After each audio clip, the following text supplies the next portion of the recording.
ఒక్కసారిగా ఒక దాడి చూస్తాం కానీ ఒకేసారి 14 దేశాల మీద దాడి చేసినటువంటి ధైర్యం ఇజ్రాయెల్ సొంతం.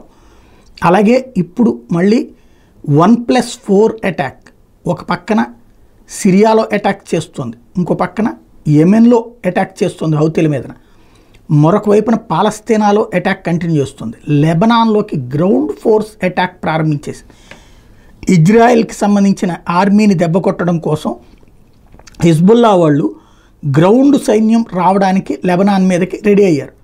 అయితే ఈలోపుగా వాళ్ళ కీలక నేతలందరినీ లేపేసినటువంటి ఇజ్రాయెల్ ఈలోపు పేజర్లే పేల్చిందా, వాకీటాకీలే పేల్చిందా, ఇదంతా చేసేసి ఇప్పుడు ఏకంగా సైన్యం లోపలికి అడుగుపెట్టేసింది. అంటే డైరెక్ట్గా భూతళం అన్నటువంటిది యుద్ధం. ఇక్కడే స్పెషాలిటీ ఏంటంటే లెబనాన్కి సంబంధించినటువంటి ప్రభుత్వం సైన్యం ఏదైతే ఉందో వాళ్ళు పక్కకి తప్పుకున్నారు. అది అత్యంత కీలకమైనటువంటి అంశం. అంటే లెబనాన్కి అతిపెద్ద సమస్య ఏంటి అంటే హిజ్బుల్లా తీవ్రవాదుల చేతిలో లెబనాన్ ఉంటుంది, ఇంకో పక్కన లెబనాన్ సైన్యం ఉంటుంది. వాళ్ళు యుద్ధం చేసుకోరు, ఎందుకంటే హిజ్బుల్లా సైన్యం ముందు లెబనాన్ ప్రభుత్వ సైన్యంకి చాలట్లేదు బలం.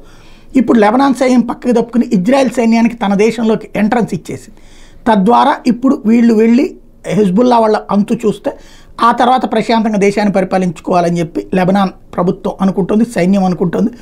ఓవరాల్గా చూస్తే యెమెన్లోని హొడై ఇంకో పక్కన అదే సందర్భంలో యెమెనీ హౌతీల్ని ముక్కలుగా పేల్చి బ్లాస్టులు చేస్తుంది. యెమెన్లోని హొడైడా ఓడరేవుని పేల్చేసింది. ఇజ్రాయెల్ వైమానిక దాడుల తర్వాత ప్రస్తుతం యెమెన్ దేశం దాని చమురు నిల్వలతో సహా మంటల్లోనే. ఇప్పుడు ఇజ్రాయెల్ ఒకేసారి 4 దేశాలతో భారీ ఎత్తున దాడి చేస్తుంది. సిరియా, యెమెన్, లెబనాన్, పాలస్తీనాలతో కంటిన్యూగా అటాక్స్ నడుస్తున్నాయి.